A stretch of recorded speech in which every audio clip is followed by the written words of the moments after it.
আসসালামু আলাইকুম ওয়া রাহমাতুল্লাহি ওয়া বারাকাতুহু।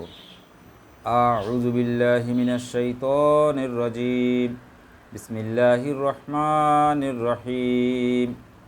তিলকা হুদুদুল্লাহি ওয়া মান ইউতি'ইল্লাহা ওয়া রাসূলাহু ইউদখিলহু জান্নাতিন তাজরি মিন তাহতিহাল আনহারু খালিদিনা ফিহা ওয়া যালিকাল ফাওজুল আযীম। ওয়া মান ইউসিল্লাহা ওয়া রাসূলাহু ওয়া ইয়াতাআদ্দা হুদুদাহু ইউদখিলহু নারান খালিদান ফিহা ওয়া লাহু আযাবুম মুহিন। এগুলো আল্লাহ নির্ধারিত সীমারেখা। যে ব্যক্তি আল্লাহ ও তার রাসূলের আনুগত্য করবে তাকে আল্লাহ এমন বাগানে প্রবেশ করাবেন যার নিচ দিয়ে নহর সমূহ প্রবাহমান থাকবে, সেখানে সে চিরকাল অবস্থান করবে। এটি হচ্ছে সবচেয়ে বড় সফলতা। আর যে ব্যক্তি আল্লাহ ও তার রাসূলের নাফরমানি করবে এবং তার নির্ধারিত সীমারেখাগুলো অতিক্রম করে যাবে, তাকে আল্লাহ আগুনে ফেলে দেবেন, সেখানে সে চিরকাল থাকবে। তার জন্যে রয়েছে লাঞ্ছনা ও অপমানজনক শাস্তি। বারাকাল্লাহু লানা ওয়া লাকুম ফিল কালামিল হাকিম।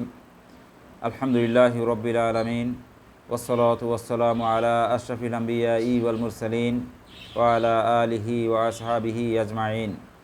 মহান আল্লাহ সুবহানাহু ওয়া তাআলার পবিত্র দরবারে লাখো কোটি শুকর আর সিজদা পেশ করছি যে মহান রব্বুল আলামিন আমাদেরকে কালামে হাকিমের অর্থসহ বুঝে বুঝে পড়ার মতো একটি ফরজ আমলের সাথে যুক্ত রেখেছেন।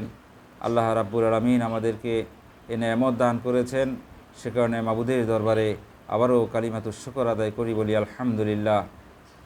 দরুদ ও সালাম প্রেরণ করছি মানবতার মুক্তি দিশারি সরদারে দো জাহাঁ তাজদারে মদিনা নূরে মুজাসসাম রাসূল আকরাম মুহাম্মদুর রাসূলুল্লাহ সাল্লাল্লাহু আলাইহি ইসলামের পবিত্র রওজা আথারে, যে রাসূলের মাধ্যমে আমরা মুক্তির মহামূল মন্ত্র, মুক্তির চিরন্তন শাশ্বত চিরন্তন বিধান, আল্লাহ রাব্বুল আলামিন প্রদত্ত সংবিধান এ কালামে হাকিম পেয়েছি, যার মাধ্যমে আমরা হেদায়েতের চূড়ান্ত দিক নির্দেশনা পেয়েছি, সিরাতুল মুস্তাকিম পেয়েছি। মাবুদ আমাদের দরুদ ও সালামটুকুন সোনার মদিনায় নবী পাকের রওজায় পৌঁছিয়ে দিন। জান্নাতের সর্বোচ্চ শহীদি মর্যাদা কামনা করছি ওই সকল ভাইদের, যে সকল ভাইয়েরা আল্লাহর হুকুম আর রাসূলের সুন্নাহকে ব্যক্তি, পরিবার, সমাজ ও রাষ্ট্রে প্রতিষ্ঠা করতে গিয়ে নিজের জীবন বিলিয়ে দিয়েছেন। আল্লাহ রাব্বুল আলামিন তাদের ত্যাগ ও কুরবানি কবুল করে তাদেরকে শাহাদাতের সর্বোচ্চ মর্যাদা দান করুন, তাদেরকে জান্নাতের সর্বোচ্চ মাকাম দান করুন। আমিন ইয়া রাব্বুল আলামিন।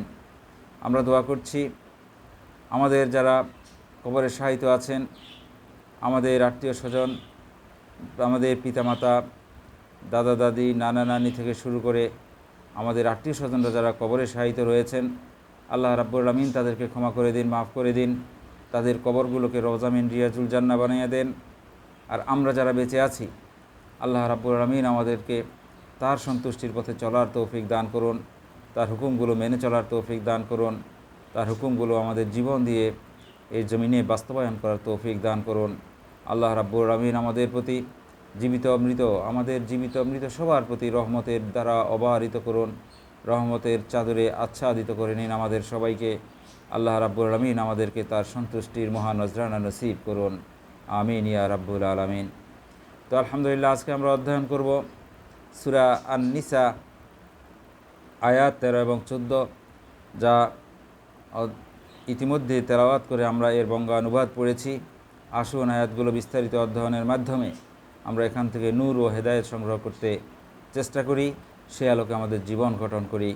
মাবুদ আমাদের এই নেকনসিবটুকু কবুল করে নিন। মহান আল্লাহ বলছেন, তিলকা হুদুদুল্লাহ, এগুলো হচ্ছে আল্লাহ নির্ধারিত সীমারেখা। ওমাই ইউতিইল্লাহ ওয়া রাসূলাহু, যারা আল্লাহ নির্ধারিত সীমারেখাগুলো মেনে চলবে, অর্থাৎ আল্লাহ এবং তার রাসূলের আনুগত্য করে চলবে, ইউদখিলহু জান্নাতিন তাজরি মিন তাহতিহাল আনহার, আল্লাহ রাব্বুল আলামিন তাদেরকে এমন বাগানে প্রবেশ করাবেন যার নিচ দিয়ে নহর সমূহ প্রবাহমান থাকবে, খালিদিনা ফিহা, এবং সেখানে তারা চিরন্তন সময়ের জন্য অবস্থান করবে, চিরকালের জন্য অবস্থান করবে। ওয়াজালিকাল ফাউজুল আজিম, এটাই হচ্ছে সবচেয়ে বড় সফলতা, চূড়ান্ত সফলতা, সর্বোচ্চ সফলতা। ওয়ামান ইউসিল্লাহ ওয়া রাসূলাহু, তো পক্ষান্তরে যারা আল্লাহ তার রাসূলের নাফরমানি করবে, ওয়া ইয়াতাআদ্দা হুদুদাহু, যারা আল্লাহর নির্ধারিত সীমারেখাগুলোকে লঙ্ঘন করবে, ইউদখিলহু নারান, তাদেরকে আল্লাহ রাব্বুল আলামিন আগুনে ফেলে দেবেন, খালিদান ফিহা, সেখানেও তারা চিরন্তন চিরকালের জন্য অবস্থান করবে। ওয়ালাহু আযাবুম মুহিন, এটাই হচ্ছে সবচেয়ে অপমানজনক, লাঞ্ছনাকর, যন্ত্রণাদায়ক শাস্তি। আল্লাহুম্মা আজরিনা মিনান নার, আল্লাহুম্মা ইন্না নাসআলুকাল জান্নাহ। যে আল্লাহ রাব্বুল আলামিন এ কালামে হাকিম অবতীর্ণ করেছেন। কেন আল্লাহ রাব্বুল আলামিন কালামে হাকিম আমাদেরকে দিয়েছেন? এই প্রশ্ন কি আমাদের মনে আসে যে এই কালামে হাকিম কেন আমাদেরকে দিয়েছেন? আমরা তো অনেকেই বলি আল্লাহকে আমরা দেখি না, আল্লাহকে আমরা দেখি না, আল্লাহকে দেখি না। আল্লাহকে আমরা দেখলে কি করতাম? আল্লাহকে দেখলে আমরা কি সেভাবে, যেভাবে মন চায় সেভাবে সেজদায় পড়ে থাকতাম সে আন্তরিকতার সাথে আল্লাহকে দেখলে?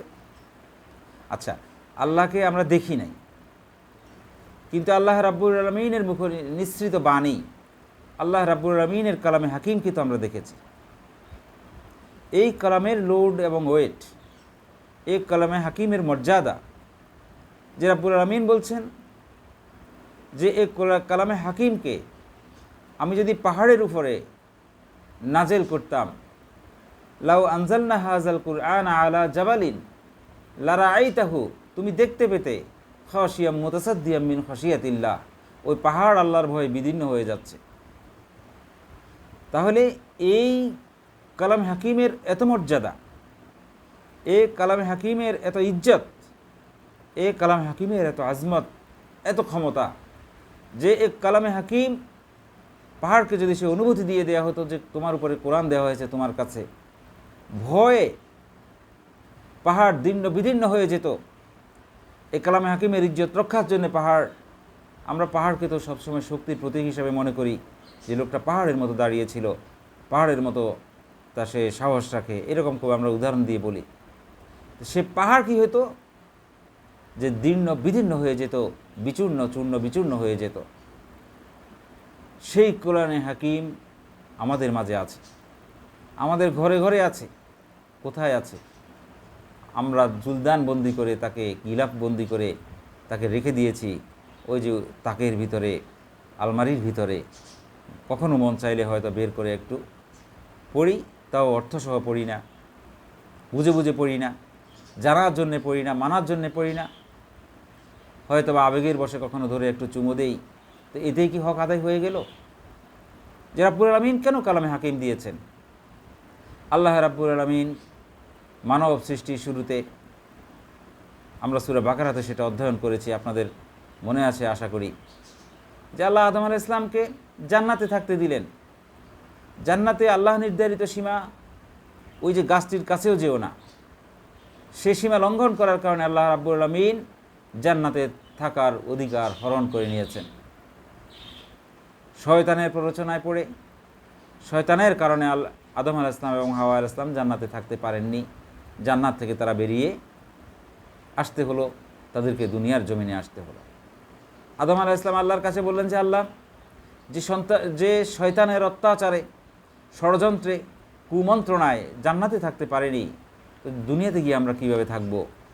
আল্লাহ রাব্বুল আলামিন বললেন, কুল নাহবিতু মিনহা জামিয়ান, তোমার প্রতি নির্দেশ হয়েছে তুমি নিচে চলে যাবে, এই দুনিয়ায় চলে যাবে। দুনিয়া হচ্ছে নিচে, জান্নাত হচ্ছে উপরে। তাহলে দুনিয়ায় চলে যাবে, নিচে চলে যাবে। ফা ইম্মা ইয়াতিয়ান্নাকুম মিন্নি হুদান, তোমার প্রতি আমি হেদায়াত পাঠাবো। ফামান তাবিআ হুদায়া, তোমাদের যারা আমার এই হেদায়াত আনুগত্য করে চলবে, মেনে চলবে, সে হেদায়াত অনুসারে জীবনযাপন করবে, ফালা খাউফুন আলাইহিম ওয়ালা হুম ইয়াহজানুন, তার কোনো ভয় থাকবে না, তার কোনো চিন্তা এবং দুশ্চিন্তার কোনো কারণও থাকবে না। পক্ষান্তরে আল্লাহ আবার পরবর্তী আয়াতে বলে দিলেন, ওয়াল্লাযীনা কাফারু ওয়া কাযযাবু বিআয়াতিনা উলাইকা আসহাবুন নার হুম ফিহা খালিদুন। যারা আমার এই হেদায়াত মেনে চলবে না, তাহলে তারা কি করবে? কুফরি করবে। যারা জেনে বুঝে স্বেচ্ছায় সজ্ঞানে ইচ্ছাকৃতভাবে কালামে হাকিমকে মেনে চলবে না, সেই অনুসারে জীবন পরিচালনা করবে না, সেই অনুসারে ব্যক্তি, পরিবার, সমাজ ও রাষ্ট্র পরিচালনা করার জন্য কোনো ব্যস্ততা থাকবে না, যারা এরকম উদাসীন থাকবে, যারা কোরআনে কারীমের প্রত্যেকটা বিধিবিধানকে, প্রত্যেকটা আয়াতকে, প্রত্যেকটা আইন ও কানুনকে, প্রত্যেকটা আদেশ নিষেধকে যারা তাদের জীবনের সর্বত্র বাস্তবায়ন করার জন্য শপথবদ্ধ হবে না, চেষ্টা করবে না, এটাকেই মৌলিক এবং একমাত্র কাজ হিসাবে নেবে না, এই লোকগুলো কুফরি করলো আল্লাহর আয়াতের সাথে। এবং এই কাফেরগুলোর জন্য কি হবে? তারা জাহান্নামে যাবে এবং চিরদিন সেখানে অবস্থান করবে। তো তাহলে আল্লাহ রাব্বুল আলামিন আদম আলাইহিস সালামকে দেয়া সেই প্রতিশ্রুতি অনুসারে তিনি যুগে যুগে সকল নবী রাসূলের মাধ্যমে আসমানি হেদায়েতনামা দিয়েছেন। আল্লাহ রাব্বুল আলামিন সকল এই 1,02,24,000 পয়গম্বর, অগণিত অসংখ্য পয়গম্বর পাঠিয়েছেন।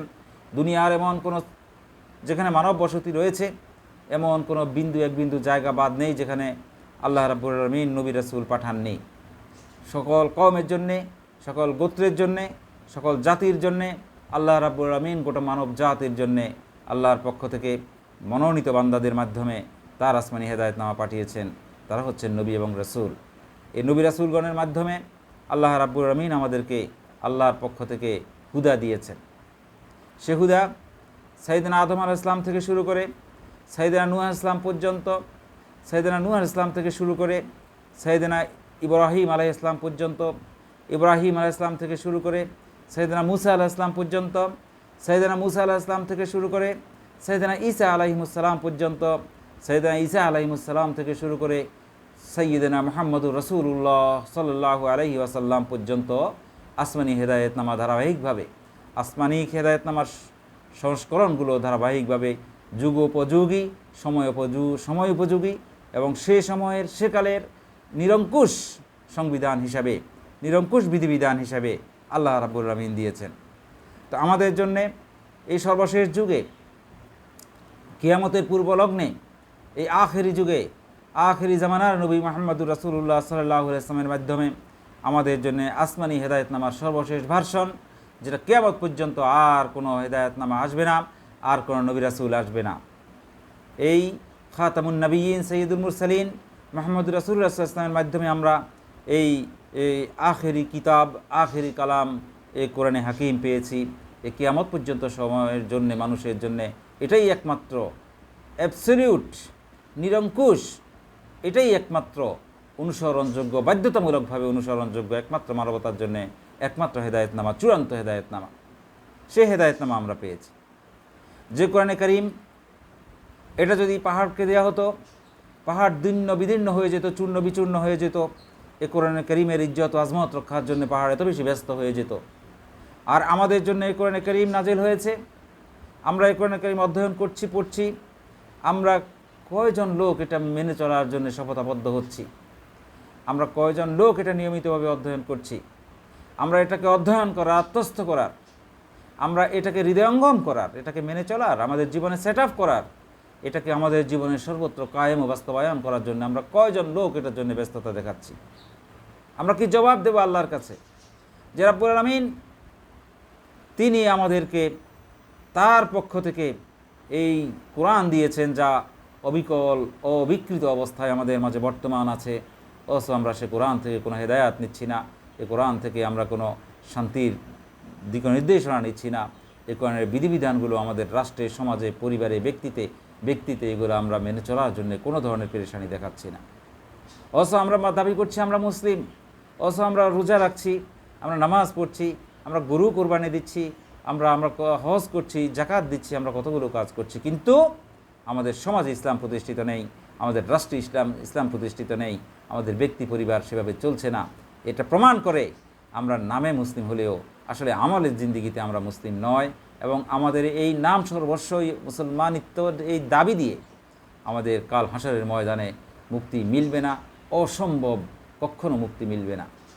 এখানে আল্লাহ রাব্বুল আলামিন তার বর্ণিত বিধিবিধানগুলো নাজিলের ধারাবাহিকতায়, তার পক্ষ থেকে প্রদত্ত বিধিবিধানগুলো নাজিলের ধারাবাহিকতায় আল্লাহ রাব্বুল আলামিন এখানে আমরা ইতিমধ্যে এই 12 নম্বর আয়াত পর্যন্ত পড়ে দেখেছি যে সূরা আন-নিসাতে আল্লাহ রাব্বুল আলামিন আমাদের সম্পদগুলো যে পিতামাতার সম্পদ সন্তানেরা কীভাবে পাবে, স্বামীর সম্পদ স্ত্রী কীভাবে পাবে, স্ত্রীর সম্পদ স্বামী কীভাবে পাবে, যাদের কোনো সন্তানাদি বা অলাদ নেই তাদের সম্পদ কী হবে, এইভাবে করে আল্লাহ রাব্বুল আলামিন বিধিবিধানগুলো নাজেল করছেন। তো যে আল্লাহ রাব্বুল আলামিন এই সম্পত্তি বন্টন বিষয়ক বিধিবিধান নাজিল করেছেন, যে আল্লাহ রাব্বুল আলামিন, সেই আল্লাহ রাব্বুল আলামিন কি রাষ্ট্র পরিচালনার বিধিবিধান দেননি? রাষ্ট্র পরিচালনার বিধিবিধান তিনি দেননি? রাষ্ট্র হচ্ছে দুনিয়াবী সর্বোচ্চ ক্ষমতা, রাষ্ট্র কেন্দ্রিক নিয়ন্ত্রিত হয়ে হচ্ছে দুনিয়ার শতভাগ মানুষ। একটি মানুষও রাষ্ট্র সীমারেখার বাইরে বসবাস করতে পারছে না। যে রাষ্ট্রে সে বসবাস করুক না কেন, সে রাষ্ট্রের আইন ও কানুনগুলোকে, বিধিবিধানগুলোকে তাকে মানতে হয়। আর না মানলে সেটা শাস্তিযোগ্য অপরাধ হয়, সেজন্য তাকে শাস্তি পেতে হয়। এমনকি রাষ্ট্রদ্রোহিতার এবং অপরাধে তাকে ফাঁসিতে পর্যন্ত ঝুলতে হয়। এই আইন কে বানিয়েছে? এ আপনার মতো আমার মতো কয়টা মানুষ, সলিমুদ্দি কলিমুদ্দি, এরা কি বিশেষ কিছু যে মানুষ আইন বানিয়ে মানুষকে শাসন করে?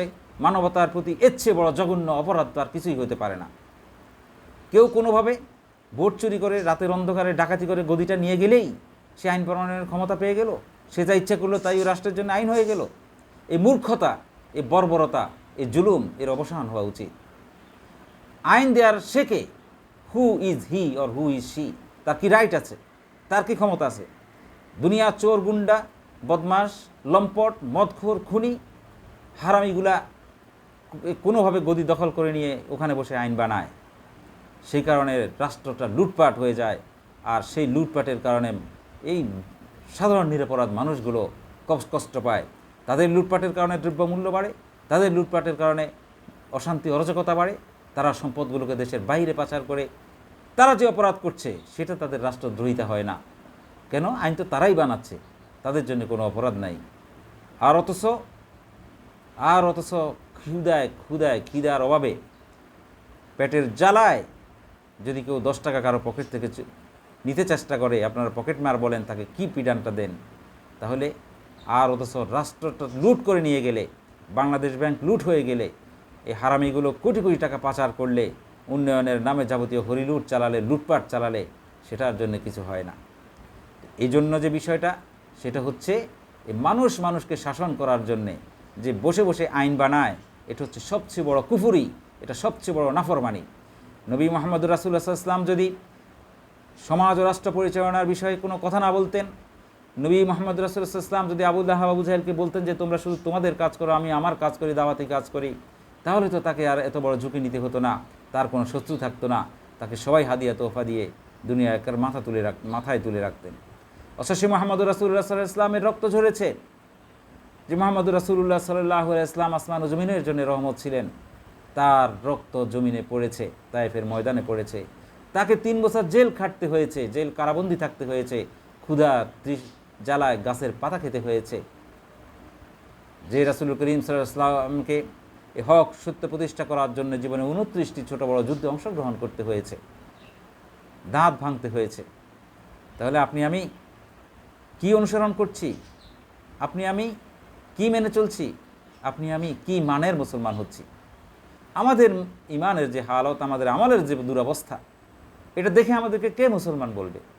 সেই সাহাবা ইকরাম আজমাইন যদি বেঁচে থাকতেন, অথবা তাদের চরিত্রের সাথে যদি আমরা আমাদের চরিত্রকে মিলাই, আমরা কি পড়ি মুসলমানিত্বের ভিতরে? পড়ি? আল্লাহ রাব্বুল আলামিন আমাদেরকে বুঝার তৌফিক দান করুন।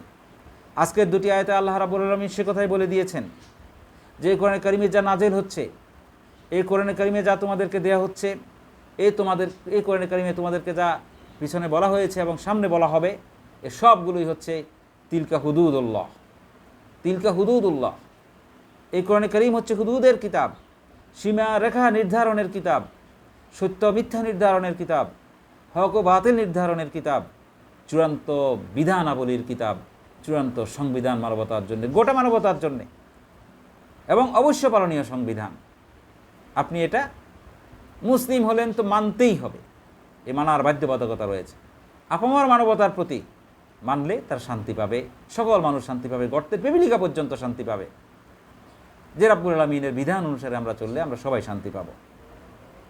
যেইভাবে আসমানে আল্লাহর বিধান কার্যকর রয়েছে সেখানে শান্তি বিরাজমান, যেভাবে বনে জঙ্গলে আল্লাহর বিধান কার্যকর রয়েছে সেখানে শান্তি বিরাজমান, যেখানে নদীতে, সমুদ্রে, পাহাড়ে, পর্বতে আল্লাহর বিধান কার্যকর রয়েছে শান্তি বিরাজমান। এ সূর্য আল্লাহর হুকুমে ঘূর্ণায়মান অবস্থায় রয়েছে, চন্দ্র, সূর্য, গ্রহ, নক্ষত্র, দিন রাত এভাবে আল্লাহর হুকুমে হচ্ছে, তাহলে সেখানে শান্তি বিরাজমান রয়েছে। সামান্য এক বিন্দু, এক সেকেন্ডের 1000 ভাগের 1 ভাগ যদি সীমা লঙ্ঘিত হয় তো কিয়ামত হয়ে যাবে। অথচ আল্লাহ রাব্বুল আলামিন আমাদেরকে আমাদের দেহের ভিতরেও যে আইন ও কানুনগুলো দিয়ে দিয়েছেন সেগুলো বিরাজমান আছে বিদায় আমরা শান্তিতে আছি।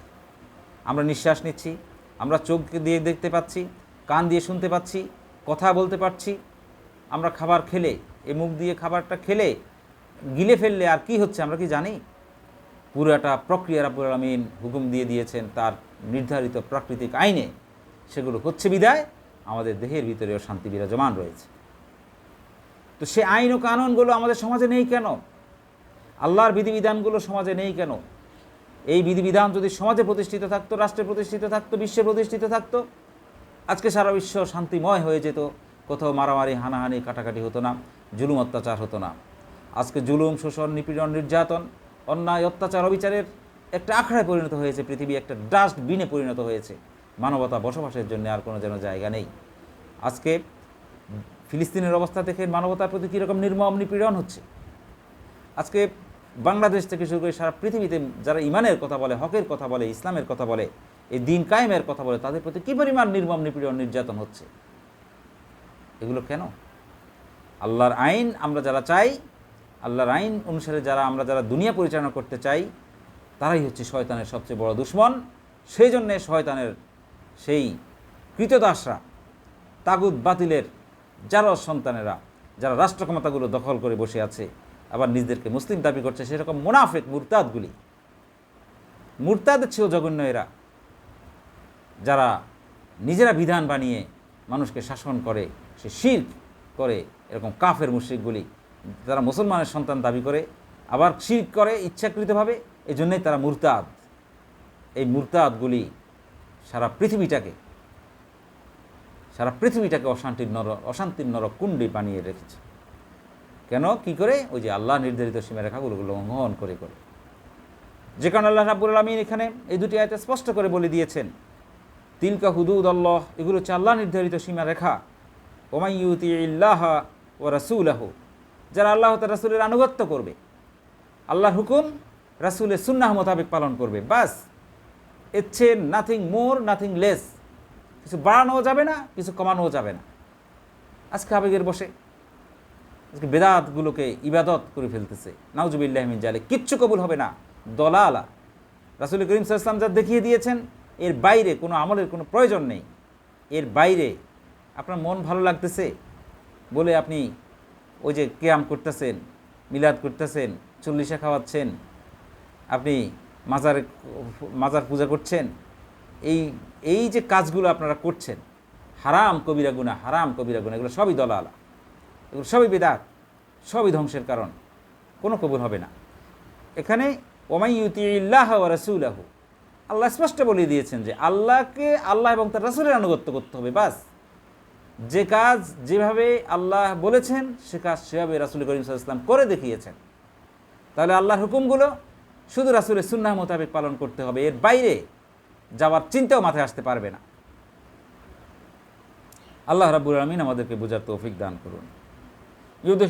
ইউদখিলহু জান্নাতিন তাজরি মিন তাহতিহাল আনহার, যে তাহলে যে আল্লাহর হুকুম রাসূলের সুন্নাহ মোতাবেক পালন করে চলবে, আল্লাহ তার রাসূলের আনুগত্য করে চলবে, আল্লাহর নির্ধারিত সীমারেখার ভিতরে থাকবে, তাদের জন্য কি হবে? তাদেরকে আল্লাহ রাব্বুল আলামিন জান্নাতে প্রবেশ করাবেন, যার নিচ দিয়ে নহরসমূহ প্রবাহিত থাকবে, খালিদিনা ফিহা, সেখানে তারা অনন্তকাল অবস্থান করবে, চিরকাল অবস্থান করবে। ওয়া যালিকাল ফাউজুল আযীম, এবং এটাই হচ্ছে আল্লাহ রাব্বুল আলামিনের কাছে সর্বোচ্চ সফলতা, একজন মানুষের সর্বোচ্চ সফলতা। আপনি দুনিয়ার জিন্দেগিতে একেবারে গোল্ডেন এ প্লাস পাওয়াকে সফলতা মনে করেন, কোটিপতি হওয়াকে সফলতা মনে করেন, অনেক জায়গা জমি কিনতে পাওয়াকে যদি সফলতা মনে করেন, এগুলো কিচ্ছু না। সফলতা হচ্ছে আপনি আল্লাহর সন্তুষ্টি অর্জন করতে পেরে জান্নাতের সনদ পেয়েছেন কিনা, আল্লাহর সন্তুষ্টি অর্জন করতে পেরে জান্নাতের যোগ্য হতে পেরেছেন কিনা। সফলতা হচ্ছে দুনিয়ার জমিনে আল্লাহ আপনার দ্বারা কোনো ধরনের আল্লাহ নির্ধারিত সীমারেখা লঙ্ঘিত হয়ে যাচ্ছে কিনা, আপনি লঙ্ঘন করেন নাই এমন হচ্ছে, তো এটাই হচ্ছে আপনার সফলতা। এটাই চূড়ান্ত সফলতা। পেটে ভাত না থাকুক, পরনে ছেঁড়া কাপড় থাকুক, 1 ইঞ্চি জমি না থাকুক, কিন্তু আল্লাহর সন্তুষ্টিতে আপনার অন্তরটা যদি পরিপূর্ণ থাকে, আপনি যদি আল্লাহর উপরে সন্তুষ্ট থাকেন, আপনি যদি আল্লাহর হুকুম রাসূলের সুন্নাহ মোতাবেক জিন্দেগি পরিচালনা করেন, সেজন্য শপথবদ্ধ হন, তাহলে আল্লাহ রাব্বুল আলামিনের কাছে আপনি চূড়ান্ত সফল ব্যক্তি। এরকম আল্লাহর হুকুম যারা লঙ্ঘন করবে না, আল্লাহ নির্ধারিত সীমা যারা লঙ্ঘন করবে না, আল্লাহর হুকুম আর রাসূলের সুন্নাহ মোতাবেক যারা জীবন জিন্দেগি পরিচালনা করবে, তাদেরকে আল্লাহ রাব্বুল আলামিন সে জান্নাত দেবেন, যে জান্নাতের নিচ দিয়ে নহরসমূহ প্রবাহমান থাকবে। সেটা হচ্ছে চূড়ান্ত সফলতা। এই জান্নাতে তারা চিরন্তন সময়ের জন্য অবস্থান করবে, অনন্ত অসীম সময়ের জন্য অবস্থান করবে। পক্ষান্তরে ওয়ামাই ইউসিল্লাহ ওয়া রাসূলাহু, যারা আল্লাহ তার রাসূলের নাফরমানি করবে, আল্লাহর হুকুম মানবে না, রাসূলের সুন্নাহ মানবে না, যারা আল্লাহ নির্ধারিত সীমা ওয়া ইয়াতাআদ্দা হুদুদাহু, আল্লাহ নির্ধারিত সীমাগুলোকে লঙ্ঘন করবে, স্বেচ্ছায় সজ্ঞানে ইচ্ছাকৃতভাবে আল্লাহ নির্ধারিত সীমারেখাগুলোকে লঙ্ঘন করে যাবে, অর্থাৎ আল্লাহর আইনগুলো মানবে না, মানার জন্য কোনো পেরেশানি নাই, বরঞ্চ লঙ্ঘন করাটাকেই তারা তাদের সফলতা মনে করছে। এই রকম লোকগুলোর জন্য কি হবে? ইউদখিলহু নারান, তাদেরকে আগুনে ফেলে দেওয়া হবে, আগুনে ফেলে দেওয়া হবে, দোজখে ফেলে দেওয়া হবে, খালিদান ফিহা, এবং অনন্ত অসীম সময়ের জন্যে, চিরকালের জন্যে আল্লাহ রাব্বুল আলামিন তাকে আগুনে প্রবেশ করাবেন। ওয়ালাহু আযাবুম মুহিন, এবং সেটা হচ্ছে যন্ত্রণাদায়ক অপমানকর একটি শাস্তি, যন্ত্রণাদায়ক অপমানকর, যেটা অত্যন্ত যন্ত্রণাদায়ক, একেবারে অপমানকর শাস্তির সে জায়গায় আল্লাহ রাব্বুল আলামিন তাকে পাঠিয়ে দেবেন, যদি নাকি সে আল্লাহ নির্ধারিত সীমাগুলি লঙ্ঘন করে এবং আল্লাহর হুকুম মতো না চলে, রাসূলের সুন্নাহ মতো যদি না চলে, আল্লাহ তার রাসূলের সাথে নাফরমানি যদি করে, তাহলে সেরকম করবে। তাহলে প্রিয় ভাইরা, এখন একটা কথা বুঝে নিই আমরা, যে আমরা যদি জান্নাতি জীবন যাপন করতে পারি, আমাদেরকে অবশ্যই এই কোরআনে হাকিম মেনে চলতে হবে। আমরা যদি জান্নাতি জীবন যাপন করতে চাই, আমাদেরকে কালামে হাকিম অনুসারে আমাদের জীবন জিন্দেগি পরিচালনা করতে হবে, রাসূলের সুন্নাহ মোতাবেক আমাদেরকে জীবন জিন্দেগি পরিচালনা করতে হবে। আর যদি আমরা সেটা করতে পারি, তাহলে রাব্বুল আলামিন আমাদেরকে পুরস্কার দেবেন জান্নাত, এবং এখানে আমরা চিরকালের জন্য অবস্থান করব। আর যারা আল্লাহর নির্ধারিত সীমারেখাগুলোকে, আল্লাহর হুকুমকে অর্থাৎ কোরআনে কারীমকে, রাসূলের সুন্নাহকে মেনে চলছে না, চলবে না, এই চলার জন্য বলার মানে তাদের কোনো পেরেশানি নেই, তাদের কোনো রাজনীতি নাই, এটাকে মানার জন্য, দিন কায়েমের জন্য তাদের কোনো পেরেশানি তাদের ভিতরে কাজ করছে না, এমন যদি হয়, সেই লোকগুলো হবে জাহান্নামে যাবে, আল্লাহ তাদেরকে আগুনে ফেলে দেবেন এবং চিরকাল সময়ের জন্য তারা অবস্থান করবে। এটা বলিয়েন না বলে যে একদিন কলমা পড়ছি তো এই কারণে একদিন জান্নাতে চলে যাবে, এই কথা কোরআনে কারীমের কোথাও লেখা নাই, হাদিসের কোথাও নাই। আপনি কি কলেমা পড়েছেন? কলেমা তো হিন্দুরাও পড়তে পারে, খ্রিস্টানরাও পড়তে পারে, ইহুদিরাও পড়তে পারে। কলমা একটা মুখস্থ করে ফেললেই কি আপনার কলমা পড়া হয়ে গেল? আপনার কলেমার আমল থাকতে হবে, আমল। যে কলেমা পড়েছেন আবু বকর, উমর, উসমান, আলী, জুবাইর, সাদ, সাঈদ, তালহা, আব্দুর রহমান, আবু উবাইদা রাদিয়াল্লাহু তাআলা আনহুমা, যে কলেমা পড়ে তারা যে দুনিয়া থাকতে জান্নাতে সনদ পেয়ে গিয়েছিলেন, সেরকম কলেমা পড়েছেন? তো কি কলেমা পড়ে আপনি নিজকে মুসলিম দাবি করছেন, আমরা মুসলিম দাবি করছি? যে কলেমা পড়ে আপনি নামাজ পড়েন না, রোজা রাখেন না, যে কলেমা পড়ে আপনি সুদ খান, ঘুষ খান, যেই কলেমা পড়ে আপনি তাগুতের রাজনীতি করেন, তাগুতের আইন ও কানুন অনুসারে রাষ্ট্র পরিচালনার জন্য রাজনীতি করেন, আপনি সেই শিরকে লিপ্ত থেকে আপনি মুসলমানের দাবি করেন, আবার বলছেন যে আপনি একদিন কলেমা পড়ার কারণে জান্নাতে যাবেন। তাহলে আব্দুল্লাহ বিন উবাই তো জান্নাতে চলে যাবে, সে তো রাসূল করিম সাল্লাল্লাহু আলাইহি ওয়াসাল্লামের নিজে বরাবর পেছনে দাঁড়িয়ে নামাজ পড়তো, রাসূলের জুব্বা দিয়ে তাকে দাফন করা হয়েছে, তাহলে সে জান্নাতে যাবে? এজিদ সীমার জান্নাতে যাবে? দুনিয়ার যত নাফরমানগুলো আছে এগুলো জান্নাতে চলে যাবে আপনি মনে করেন? তো সুতরাং এই সকল কথা একটা ফ্যান্টাসি, একটা মিথ্যা সান্ত্বনা মনের ভিতরে নিয়েন না, কোনো কারণ নাই। আপনি মুসলিম কিনা আপনার আমলের মাধ্যমে সেটা প্রমাণিত হতে হবে। আপনার জিন্দেগি কোরআনে কারিমের জন্য কোরবান করে দিতে হবে, আল্লাহর জন্য কোরবান করে দিতে হবে। এই যে আজকে কোরবানির ঈদ, কী কোরবানি দিচ্ছি? গরু একটা কোরবানি দিয়ে জবাই দিয়ে দিলে হয়ে গেল? নিজের সর্বস্ব আল্লাহর রাস্তায় কোরবান করে দিতে হবে, আল্লাহর সন্তুষ্টির উদ্দেশ্যে কোরবান করে দিতে হবে, নিজকে সুফর্দ করে দিতে হবে যে আল্লাহ রাব্বুল আলামিন অতীতে যা করেছি, আর ভবিষ্যতে আপনার হুকুমের বাইরে এক বিন্দুও যাব না আল্লাহ, আমি আপনার কদমে নিজকে সুফর্দ করে দিলাম। তাহলে আপনি আজকে থেকে মুসলিম হতে পেরেছেন। তাহলে আল্লাহর হুকুম এবং হুদুদগুলোর সাথে, কোরআন সুন্নাহর সাথে, কোরআন সুন্নাহর কাছে নিজকে সমর্পণ করে দিতে পারলেই কেবলমাত্র আমরা নিজেরা মুসলিম হতে পারবো। এবং সে অনুসারে আমাদের জিন্দেগি, আমরা পারবো না জানি, এটা তাগুত শাসিত সমাজ ব্যবস্থা, কাফের শাসিত সমাজ ব্যবস্থায় ইসলাম মানা কখনো সম্ভব নয়। ইসলাম মানতে হলে আপনাকে ইসলামী রাষ্ট্র ব্যবস্থা লাগবে। মাছ যেভাবে পানি ছাড়া বাঁচতে পারে না, ইমানও বাঁচানো সম্ভব নয় ইসলামী রাষ্ট্র ও সমাজ ব্যবস্থা ছাড়া। এটা মনে রাখতে হবে। সব ফরজের সবচেয়ে বড় ফরজ হচ্ছে ইসলাম ভিত্তিক রাষ্ট্র পরিচালনার জন্যে একটি ইসলামী রাষ্ট্র প্রতিষ্ঠা করা। সে কথা বুঝতে হবে। এবার নামাজ রোজার মতোই ফরজ। তো সুতরাং তাহলে আমাদের ইমানি জিন্দেগির একটা হেফাজত থাকে। আপনি যদি বলেন কিভাবে তা অত্যন্ত সহজে বুঝেন। সেটা হচ্ছে আপনি দিনদার থাকতে চান, কিন্তু আপনি পারছেন, আপনার রাষ্ট্রে সুদ, আপনি সুদের সাথে কোনো না কোনোভাবে সম্পৃক্ত। তাহলে সুদের সাথে যে ন্যূনতম সম্পর্ক যুক্ত, তার কোনো ইবাদত কবুল হবে না। তাহলে আপনার এই হজ, আপনার এই বুজুর্গি, আপনার এই পীরগিরি, আপনার এই আমলা দিয়ে কি হবে? আপনি তো সুদের দিয়ে তৈরি একটা পাঞ্জাবি গায়ে দিচ্ছেন, আপনার টুপিটা তসবিটা সুদের টাকা নিয়ে তৈরি, সুদের টাকার সাথে সম্পর্কযুক্ত এক ধরনের টাকা দিয়ে যেটা তৈরি হয়েছে। তো তাহলে আপনি সেখান থেকে বেরিয়ে আসতে পেরেছেন? পারবেন কীভাবে? আপনার সমাজ ব্যবস্থাই হলো সুদ ভিত্তিক, আইন করে সুদকে কায়েম করে রাখা হয়েছে। সে সুদ যাবে কীভাবে? ওই যে আইন করে সুদ কায়েম করা হয়েছে, আপনি এর বিপরীতে একটা আইন তৈরি করেন যে সুদ আজকে থেকে বন্ধ। আজকে যিনি বাংলাদেশের ক্ষমতায় আছে তিনি যদি মনে করেন যে সুদ চলবে না, তাহলে বন্ধ হয়ে যায় না? কিন্তু তিনি তো বলবেন না, কারণ তিনি তো শয়তানের প্রেতাত্মা, কাফের মুশরিকের প্রেতাত্মা, তাগুত বাতিলের উত্তরসূরি, ফেরাউন নমরুদের উত্তরসূরি, যে কারণে তিনি এগুলো বলবেন না। তাহলে বলবে কে? বলতে হলে এরকম আপনার আমার মতো ইমানদার লোকেরা লাগবে। এরকম ইমানদার লোকদেরকে ক্ষমতায় পাঠাতে হবে, তাদেরকে দিয়ে সমাজ রাষ্ট্র চালাতে হবে, যারা কোরআনে কারীমকে বাস্তবায়ন করার জন্য ওয়াদা প্রতিশ্রুতি দিচ্ছে, সেজন্য কাজ করছে যুক্তিযুক্ত বৈজ্ঞানিক প্রক্রিয়ায় এবং যুক্তিগ্রাহ্যভাবে যারা এগিয়ে যাচ্ছে, তাদের সাথে সামিল হয়ে যাওয়া এখন ফরজ হয়ে গেছে আমাদের জন্য। আর সময় নষ্ট করার সময় নেই। আসুন আল্লাহ নির্ধারিত সীমারেখাগুলি আমরা যাতে লঙ্ঘন না করি, আল্লাহ নির্ধারিত সীমারেখা অনুসারে যাতে আমরা জীবন পরিচালনা করতে পারি, তাহলে কেবলমাত্র আমরা চূড়ান্ত সফলতা অর্জন করতে পারবো। দুনিয়ার জিন্দগির সফলতা, যেই বাহ্যিক সফলতাগুলো কোনো সফলতাই নয়, আখিরাতের সফলতা অর্জন করতে পারাটাই হবে একজন মুমিনের জন্য সবচেয়ে বড় চূড়ান্ত সফলতা। রাব্বুল আলামিন আমাদেরকে সেই জিন্দগিতে সফল করুন।